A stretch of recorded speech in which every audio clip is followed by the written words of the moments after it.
पत्तियां या बीज पत्ती पर थोड़ा सा कुछ भी लगाएगी, भले चावल का दाना लगाएगी, भले वो चंदन लगाएगी, भले वो अष्टगंध लगाएगी, गुलाल लगा देगी, अबीर लगा देगी, कुछ भी लगाकर उस जगह पर लगाकर फिर भगवान को चढ़ाए। वो व्यक्ति जो भगवान शंकर को बेलपत्र जब समर्पित करता है और बीज की पत्ती पर चंदन लगाकर, मध्यस्थ जोड़ पर शहद लगाकर शिव को जब समर्पित करता है, तो उसका भाग्य कितना भी विपरीत चल रहा हो, उसकी किस्मत की देखा कितनी भी विरोधी, कितनी भी विपरीत चल रही हो, वो अपने आप से लड़ जाती है, अपने आप से लड़ जाती है।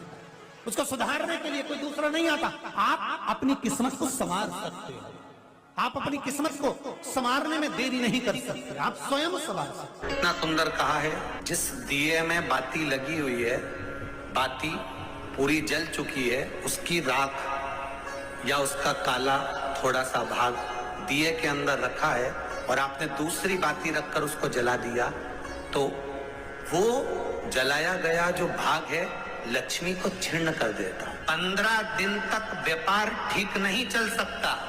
एक बार प्रैक्टिकल करके देखना। दिए के अंदर अगर कोई बाती जल गई, जलने के बाद ठंडी हो गई, ठंडी होकर उसमें राख पड़ी हुई है, या उसके अंदर कोई काला सा आप गोल बत्ती लगाते तो काला का एक भाग काला काला सा जला हुआ उसके अंदर रह जाता है। कई लोगों की आदत रहती है कि अभी शाम का टाइम तो है, उसको कौन हटाए, उसी में अपन दूसरी बत्ती रख दो, जला दो, उसी में रखकर दूसरी बत्ती जला दो। भाग उसी में पड़ा हुआ है पुराना, और आपने दूसरी बत्ती अगर रखकर जला दी है, व्यापार होगा, व्यवसाय होगा, या फिर घर में रखा हुआ धन होगा, 15 दिन के लिए वो छिन्न होगा, वो जाएगा।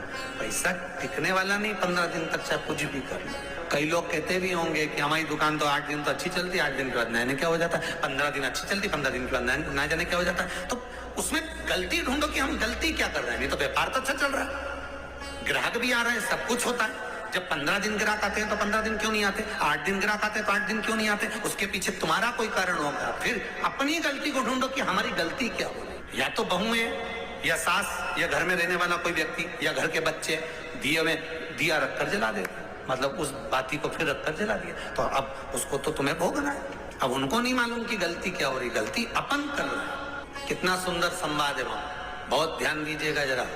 अग्नि पुराण, स्कंद पुराण, दोनों पुराण में स्मरण करिएगा।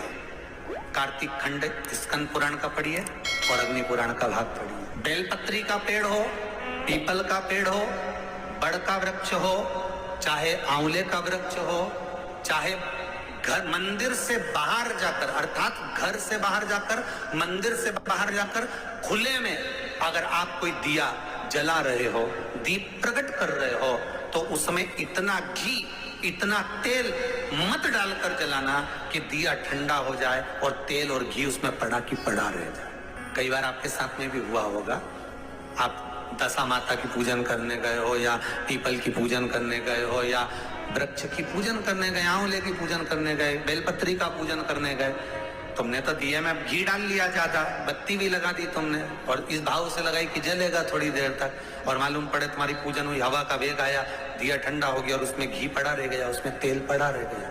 महाराज, जिस व्यक्ति ने दिया लगाया है, जिस व्यक्ति ने दीप लगाया हुआ है, और अगर वो कुंवारी अवस्था में है तो अकेला शरीर का कष्ट भोगता है, और अगर उसकी शादी हो गई होती है तो पति और पत्नी दोनों को शरीर का कष्ट भोगना पड़ता है। कहीं कमर दुखेगी, कहीं घुटना दुखेगा, कहीं पीठ दुखेगी, आंखों में जलन होगी, कहीं ये सिर का जो गले का भाग होगा कान के पास का ये दुखना चालू हो जाएगा, ये पीछे का भाग दुखेगा। तो कई डॉक्टरों को दिखाओगे, इलाज देखो जरा क्या, सब हमें जांच कर लो, जांच में तो कुछ भी नहीं निकल रहा, दवाई भी खाते हैं, थोड़े दिन आराम लगता है, फिर वैसे हो जाता है। कारण निकालना है तो कारण ढूंढो कि हमारे पुराण क्या करें। कारण हमने खुद उत्पन्न करा है कि किसी वृक्ष की पूजन करी, उसमें तेल घी की मात्रा इतनी बढ़ा दी कि हम तो जब तक बैठे दिया जल रहा था, उठ के गए, हवा लगी, दिया ठंडा हो गया, और उसमें जितने समय तक वो घी और तेल पड़ा हुआ है, 15 मिनट, 10 मिनट, 25 मिनट, 50 मिनट, 1 दिन, 2 दिन, 4 दिन,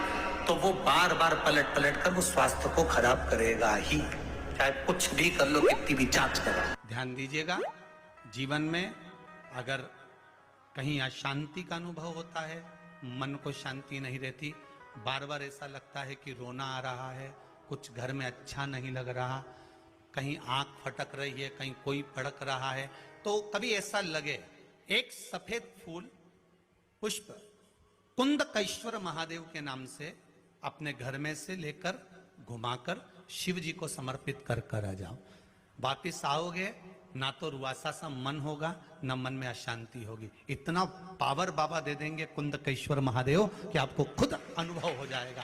केवल एक पुष्प श्वेत कुंदकेश्वर महादेव। कुंदकेश्वर महादेव कोई साधारण नहीं है। जिनके घर में ज्यादा रोग हो, बीमारी हो, ज्यादा तकलीफें आ रही हो, कष्ट बढ़ रहा हो, बीमारियां बढ़ रही हो, या भय लग रहा हो, डर लग रहा हो, हृदय चित्त में कहीं ना कहीं आपको भय का भान हो रहा हो, तो एक लोटा पानी एक कलश में जल भर कर रख लीजिए और रात भर उसको रखे रहने दो। नवरात्र चल रहा है, उस कलश को रात भर रखकर सुबह सुबह उस कलश में एक बेलपत्र डालकर उस जल को नीम के पेड़ के नीचे, जहां नवरात्रि में नीम के पेड़ के नीचे सारी विद्याएं, आद्य शक्तियां, सारी देवी उस नीम के पेड़ के नीचे विराजमान रहती हैं। उस कलश में एक बेलपत्र डालकर रात भर रखकर उस जल को पूरे घर में घुमाकर उस नीम के पेड़ के नीचे समर्पित कर दीजिए महाराज।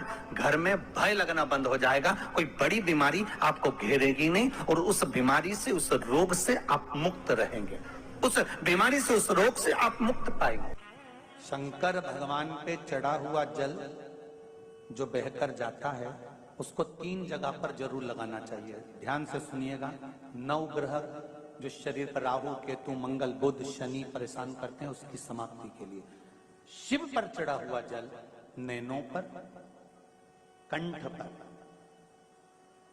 मस्तिष्क पर, 3 जगह पर, जिसके प्रतिदिन शिव पर चढ़ा हुआ जल लगता है उसको कभी 9 ग्रह परेशान नहीं कर सकते। शंकर की कृपा बरसती। शंकर भगवान पर क्या तांबे के लोटे से ही जल चढ़ाना चाहिए, स्टील के लोटे से नहीं?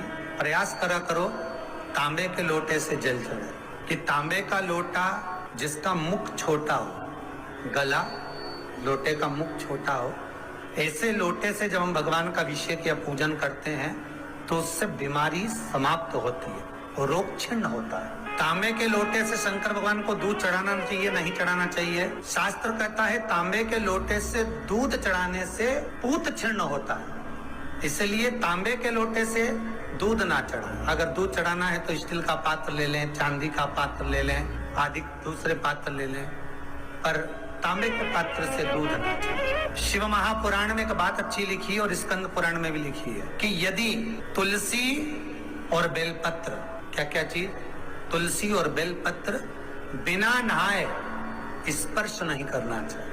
अगर बेलपत्र की पत्तियों को भी तोड़ना है, उतारना है, तुलसी के दल को भी उतारना है तो बिना नहाए ना उतारें। स्नान कर लिया हो तो तुलसी के दल को स्पर्श करें, तुलसी को स्पर्श करें या बेलपत्र को स्पर्श करें। बेलपत्र का भी स्पर्श बिना स्नान के नहीं किया जाए शिव महापुराण के अनुसार।